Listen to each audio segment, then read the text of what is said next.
సరళ. సరళ ఎవరండి మీరు? తెనాలి. తెనాలి. ఏం చేస్తున్నారు మీరు? నేను saris business, tailoring saris business. మరి జగన్మోహన్ రెడ్డి ప్రభుత్వం చూస్తున్నారు, పథకాలన్నీ కూడా మహిళలకి ఇస్తానని చెప్పి మాట్లాడడం కానీ ఈ రోజున డ్వాక్రా రుణాలు ఇచ్చాము అని చెప్పి 0 వడ్డీకి ఇస్తానని చెప్పి మాట్లాడుతున్నారు. సో ఎలా ఉంది ఈ ప్రభుత్వంలో మహిళలకే పథకాలు అంటున్నారు కదా, ఏం చెప్తారు? నాకు తెలిసి 0 వడ్డీ అయితే వచ్చింది కొంచెం, కానీ ఒక 10 లక్షల రూపాయలు మాకు ఇచ్చాడు డ్వాక్రాకి అని చెప్పేసి. ఈ 10 లక్షలకి మేము తీసుకొని సంవత్సరంన్నర అయింది. సంవత్సరంన్నరలో మేము 1,50,000 కట్టాము. నెలకి 20-30 వేలు కాడికి వేస్తాము. మొత్తం వెనక్కి లాగేసుకున్నాడు, వడ్డీ కింద అంటున్నాడు. దగ్గర మా 10 మంది మీద వచ్చేసి నెలకు వచ్చేసి ఒక 1000 రూపాయలు కాడికి పడుతుంది. 1 ఇయర్కి వచ్చేసి 10,000 పడుతుంది వడ్డీ. ఇప్పుడు మేము సంవత్సరానికి వచ్చి మొన్న లెక్క చూశాడు, అమౌంట్ వేసాడు. బ్యాంక్ మేనేజర్ దగ్గరికి వెళ్ళాను, 83,000 మేము కట్టిన అమౌంట్ల నుంచి లాక్కున్నాడు. ఏం సార్ అమౌంట్ అంత తీసుకున్నారు అని మేము బ్యాంక్ మేనేజర్ దగ్గరికి వెళ్తే, అమ్మ మాకేం సంబంధం లేదు, పైన ఉన్నారు, పై వాళ్ళని అడగండి అమ్మ అని చెప్పేసి చెప్తున్నారు. ఆ పైన ఉన్న వాళ్ళు ఎవరు సార్ అంటే, ఏమోనమ్మ పైన ఉన్నారు అని చెప్తున్నాడు మేనేజర్ గారు. ఇచ్చిన 10 లక్షలకి 83,000 వడ్డీయే లాగేసుకుంటున్నారు సార్. మళ్ళీ 6 నెలలు అయింది, మళ్ళీ 53,000 తీసేసుకున్నారు. ఇది ఎవరు అంటే, పైకి వెళ్ళండి పైన అడగండి అని చెప్పేసి చెప్తున్నాడు. ఆ పైకి వెళ్ళి మేము ఏమండి జగన్మోహన్ రెడ్డి గారు మీరే కాబట్టి రుణం మాఫీ అన్నారు, ఓకే, కానీ ఈ వడ్డీలేంటి? మీరు 10 లక్షలు ఇచ్చి 10 లక్ష రూపాయలు లాగేసుకుంటున్నారు సంవత్సరానికి వచ్చేసి.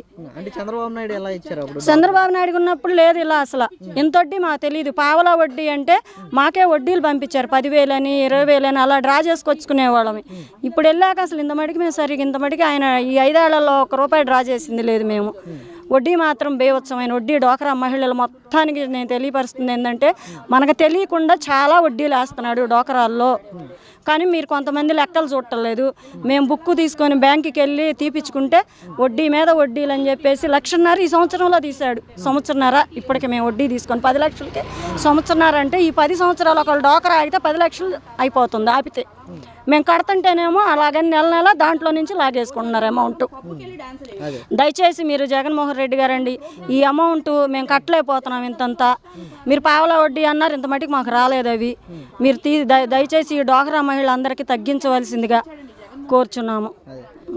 ఈ ప్రభుత్వం రేట్లు ఎలా ఉన్నాయి ఈరోజు? కరెంటు బిల్లు అబ్బో భయంకరమైన రేట్లు. కరెంటు బిల్లు అంతకుముందు మా ఇళ్ళకి 500 వచ్చాయి, 300, 200 వస్తే ఇప్పుడు 1000 రూపాయలు కరెంటు బిల్లు. 1000 రూపాయలు ఎందుకు వచ్చిందని కరెంట్ అతను అడిగితే మాదేలేదు, ఇది పైకి వెళ్ళి అడగండి అంటున్నాడు అతను. పైకి వెళ్ళి ఎవరిని అడగాలో మాకు అర్థం కావట్లేదు. కరెంట్ అతను అదే చెప్తున్నాడు, బ్యాంకుకి వెళ్తే బ్యాంక్ అయినా అదే చెప్తున్నాడు, కూరగాయల దగ్గరికి వెళ్ళినా మార్కెట్కి వెళ్ళినా భయంకరమైన రేట్లు. ఈ రేట్లు మేము ఎప్పుడు చూడలే ఇంతవరకు. ఏ కూరగాయ గదిలు ఇచ్చినా 200 కేజీ, సరుకులకి వెళ్తే 300, 400, చిన్నిలపాయల జోలు వెళ్ళినా, చింతపండు జోలు వెళ్ళినా, ఇది దేనిక తినటానికే చాలా కష్టంగా ఉంది. డ్వాక్రా మహిళలు అన్నారు అమౌంట్ నెలకు 45,000 అంటున్నాడు, అవన్నీ అంటున్నాడు. కానీ ఇవన్నీ ఎవరు లెక్క చూడటం లేదు. ఎవరు మన లెక్క చూస్తేనేమో విలన్స్ మేము. మరి ఈసారి చంద్రబాబు నాయుడు గెలిస్తే మీకు ఉచితంగా బస్సు ప్రయాణం 3 సిలిండర్లు ఇస్తా అంటున్నాడు కదా, మరి తీరుస్తాడంటారా? ఇస్తారు, అదేం లేదు. చంద్రబాబు నాయుడు గారు ఉన్నప్పుడు ఏదన్నారో అదే చేశారు. జగన్ గారు ఏమన్నాము మొత్తం గాజేస్తున్నాడు, మళ్ళీ మొత్తం తీసుకుంటున్నాడు. మాకు పేరుకే ఇచ్చినట్టు మొత్తం లాగేసుకుంటున్నాడు వెనక్కి. మళ్ళీ మేము అమ్మో ఇస్తున్నాడు అని చెప్పేసి అనుకుంటున్నాం, కానీ కాదు, అది అంతా తప్పు. పాపం చదువురాని డ్వాక్రా మహిళలందరూ లెక్కలు చూసుకోమనండి ఒకసారి వెళ్ళి బ్యాంకులకి వెళ్ళి, వాళ్ళకి ఎంత పడుతుందో తెలిసిపోద్ది. ఈ చదువు లేని వాళ్ళు ఒక్కళ్ళు లెక్కలు చూడటల్లా. కొద్దిగా చదువుకొని మేము వెళ్ళి లెక్కలు చూస్తేనేమో మమ్మల్ని పట్టించుకోవట్లే. బ్యాంకు వారు కానీ ఎవరు మున్సిపాలిటీకి వెళ్తే వాళ్ళు పట్టించుకోరు. ఇంకా అలాగే మేము కట్టేస్తున్నాం డబ్బులంతా. అంటే ఇప్పుడు 3 సిలిండర్లు ఉచితంగా ఇస్తా అన్నాడు కదా చంద్రబాబు నాయుడు, అవుతుందంటారా? ఖచ్చితంగా ఇస్తారు. చంద్రబాబు నాయుడు గారు ఉన్నప్పుడు అసలు ఆడవాళ్ళు మేము ఇంత ఇబ్బంది పడలేదండి. జగన్ గారు వచ్చినాక ఇప్పుడే మేము ఇంత ఇబ్బంది పడుతున్నాం. అది వరకు అసలు ఈ రేటులు తెలియదు మాకు, చాలా ప్రశాంతంగా బతికేవాళ్ళమే. ఇప్పుడు డబ్బులు ఇచ్చినట్టు ఇస్తున్నాడు, మమ్మల్ని కష్టాల పాలు చేస్తున్నాడు అందరినీ. కానీ కొంతమందికి తెలియట్లే పాపం. అంటే ఇప్పుడు గ్రామ స్థాయిలో మందు తీసేస్తామన్నారు కదా, ఎలా ఉంది ఇప్పుడు మందు? ఆ మందు చెప్పాల్సిన అవసరమే లేదు. 10వ తరగతి పిల్లోడు తాగుతున్నాడు, 7వ తరగతి పిల్లోడు తాగుతున్నాడు. అని వచ్చినాక అంతకుముందు అసలు తాగేవాళ్లే కాదు, చిన్నపిల్లలకి వచ్చేదే కదా అసలు అది. ఇప్పుడు 7వ తరగతి 5వ తరగతి బళ్ళలోకి వెళ్తే మందు తాగుతున్నాడు, గంజాయి తాగుతున్నాడు. అన్నీ రిలీజ్ అయినాయి ఇప్పుడు. అంతకుముందు ఎప్పుడు అవ్వాల. చంద్రబాబు ప్రభుత్వంలో మేము ఉన్నాం కదా, ఎప్పుడు అంత రిలీజ్ అవ్వాలి. అవి ఇప్పుడు ఎక్కువ వచ్చేసినాయి మత్తు మందులని. పైన నుంచి కాక ఎక్కడి నుంచి వస్తున్నాయి అవి? ఎవరిని అడిగినా పైన నుంచి అంటారు. మరి పైన ఉన్న వాళ్ళు ఎవరో మీరు తెలుసుకోండి అయ్యా జగన్మోహన్ రెడ్డి గారు. చిన్న పిల్లలు పాడైపోతున్నారు. ఆడపిల్లల్ని పాడు చేసి ఆ గంజాయి మత్తులో మటర్లని ఎంతమంది ఇప్పుడు జైలు పాలవుతుంది చిన్నపిల్లలు. దయచేసి మీరు అభివృద్ధి చేసావు కానీ స్కూల్లో ఏం జరుగుతుందో ఎవరు పట్టించుకోవాలి? అది ప్రిన్సిపాల్ పట్టించుకోవాలి. ప్రిన్సిపాల్ని కొడతాడని ప్రిన్సిపాల్ పట్టించుకోవట్లేదు. అని సాయంత్రానికి కొడతారేమోనని పట్టించుకోవట్లేదు. గంజాయి దాగొచ్చి మమ్మల్ని కొడతారని పట్టించుకోవట్లేదు. మరి అలాంటప్పుడు ఇంకా ఎవరు దానికి రెస్పాన్సిబిలిటీ? మళ్ళీ గెలుస్తా 175 అంటున్నాడు కదా జగన్. అయ్యా నువ్వు ఆయన గెలవద్దు ఏమీ వద్దులేండి. ఇంక ఈసారి తాకిపోతే బెస్ట్. గెలిచేది లేదు పాడలేదు. అసలు ఇంత రౌడీయిజం మేము ఎప్పుడూ చూడలేదు ఇప్పుడు చూసినట్టుగా.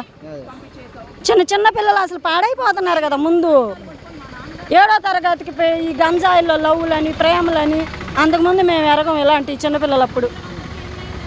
భవిష్యత్తులు పాడైపోతున్నాయి అసలు ఆయన వచ్చినాకే. అంటే ఇప్పుడు ఆడుదాం ఆంధ్ర ఇలాంటివి పెడుతున్నాడు కదా పిల్లల కోసం అని చెప్పి మాట్లాడుతున్నారు. అయ్యండి అది ఏది పెట్టినా అతను వదులుతాడు, వదిలేస్తాడు. అది పట్టించుకోడు. ఈ మధ్యలో ఉన్న పిల్లలు అందరూ నాశనం అయిపోతున్నారు. ఆయన ఏదో వదులుతున్నాడు మంచి చేద్దామని. మరి ఆయన పట్టించుకుంటున్నాడో లేదో తెలియట్లేదు మనకి. ఎవరైనా ఎక్కడికి వెళ్ళినా ఇప్పుడు మేమే వెళ్ళాము అన్నీ అడుగుతున్నాం. డాక్రా మహిళలని అవే నీవని పైన ఉన్నారు వెళ్ళండి, పైన ఉన్నారు వెళ్ళండి, లేకపోతే మున్సిపాలిటీకి వెళ్ళండి అని పిచ్చి కుక్కలాగా తిరిగి మళ్ళీ ఇళ్ళకి వస్తున్నాం సాయంత్రానికి. అక్కడ వాళ్ళ డబ్బులు వాళ్ళు మేము అసలు నెల వేసే వడ్డీ కట్ చేసుకుంటున్నారు వాళ్ళే. మాకు అప్పు తీరటల్లా డబ్బులు పర్ఫెక్ట్ కట్టామనుకోండి అవి వడ్డీ కింద వెళ్ళిపోతున్నాయి డబ్బులు కూడా. ఎట్లా ఉన్నాయి మీ ప్రాంతంలో రోడ్లు ఎలా ఉన్నాయి? అసలు ఒక్క రోడ్డు వేసిన పాపం పుణ్యాన్ని బాల ఇంతవరకు. ఇంత మటుకు ఒక్క రోడ్డు ఎక్కడన్నా చూస్తున్నాంగా ఒక్క రోడ్డు వేసిన పాపాన్ని బాల. ఆ విఎస్ఆర్ కాలేజీ దగ్గర అయితే గుంటలు ఉన్నాయి రోడ్లు మొత్తం. ఇదిగో మొన్న చంద్రబాబు గారితో నేనే పడ్డా వెళ్ళి ఆ గుంటల్లో పడి చెయ్యరగొట్టుకొని నెల అయింది ఇప్పటికీ. ఇంత మటుకు పట్టించుకున్న వాళ్ళు లేరు. ఆ గుంటల్లోనే పడ్డా మొన్న నేను. ఎక్కడేసారు రోడ్లు? ఏ రోడ్డు వేయలే ఇంతవరకు. ఏదో వచ్చి చూపిమనండి ఎక్కడేసారో రోడ్డు. 40 వార్డులు ఉన్నాయి తెనాల్లో. 40 వార్డుల్లోకి వచ్చి ఇది ఈ రోడ్డు వేసామని చెప్పి చూపిమనండి ఎవరినైనా సరే. ఒక్క రోడ్డు లేదు ఇంతవరకు ఈ 5 సంవత్సరాల పాలనలో. ఎలా ఉంటుంది అంటారు ఎన్నికలు? ఈసారి ఎన్నికలు జనాలే చేయాలండి. ఏది చేసినా వీళ్ళకి అందరికీ మంచి చెడు తెలుసు. జనాభాకి తెలియకుండా అయితే ఏమి లేదు, అన్నీ తెలుసు వాళ్ళకి. వాళ్ళ నిర్ణయాలు ఎలా తీసుకుంటారనేది ఇక వాళ్ళ ఇష్టం. జనాభా మీదే. మరి చంద్రబాబు గారి 4 పాలనలో ఎలా ఉందో తెలుసు వాళ్ళకి. ఇప్పుడు జగన్ పాలన ఎలా ఉందో తెలుసు వాళ్ళకి. అన్నీ తెలుసు ఈ ప్రజలకి.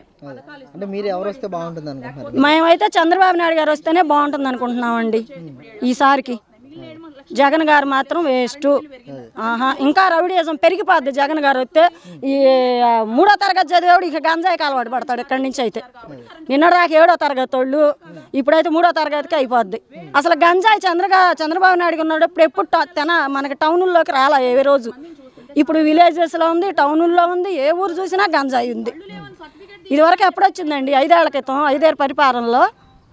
ఇప్పుడు ఎక్కడ చూసినా గంజాయి. ఈ గంజాయి ఎక్కడి నుంచి వస్తుంది? చిన్న పిల్లల దగ్గరికి ఎవరు అమ్మకుండా ఎవరు తేకుండా ఎలా వస్తుంది? ఇంక ఇవన్నీ అడిగితే ఇంక మేము ఇదిగో విలన్స్ లాగా చూస్తున్నారు మమ్మల్ని. నాన్నగారు మంచి పనులు చేశారు, మీ నాన్నగారి పేరే నాంతుంది మా నోట్లో. మీరు మాత్రం అన్ని పనికి మాలిన పనులు